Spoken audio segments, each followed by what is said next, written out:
Switching gears tonight, at the forefront of discussion in Madison today, a hot button issue.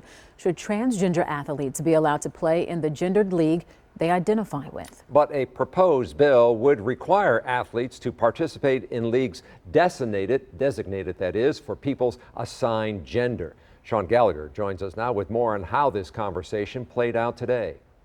There are 23 states that ban transgender athletes from playing sports according to their gender identity, and Wisconsin is not one of those at the moment. But the discussion is on the table with two bills before lawmakers, and community members came from all corners of the state today to share their thoughts on the bills. The authors of this bill say it's meant to protect female athletes. Representative Barbara Dietrich is one of those authors. There is a whole army of women athletes across Wisconsin that are fed up with giving their titles and awards to those who were born biological males. Additionally, the bill proposes creating a third league across the state, essentially a male, female, and an intersex league.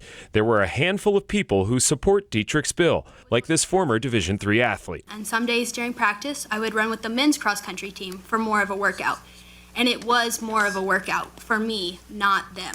There were many people against this bill, though, doing their best to help lawmakers understand their perspective. Is it still incorrect to ask you to compete, if you want to compete in athletics, to compete in the gender class that you were identified at birth, regardless of how your life has changed? It causes harm to require someone to compete or be in a space that is not the gender that they are aligned with.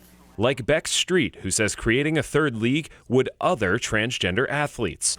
I believe that we determined a long time ago in this country that separate is not equal, and having an extra option doesn't afford the same opportunities to everyone. It's just such a ridiculous notion. It's just so insulting to athletes to say that somebody has a biological advantage just based on this gender they were assigned at birth. Luna Volperosa is a transgender woman who plays in a women's rugby league here in Milwaukee. She never thought about gaining a competitive advantage in sports because of her assigned gender at birth. The only advantage she's felt is finally feeling accepted.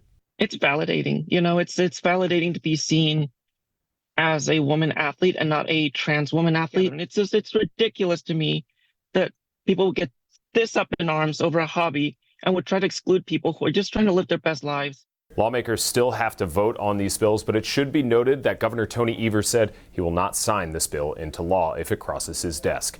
In the newsroom, Shaun Gallagher, TMJ4 News.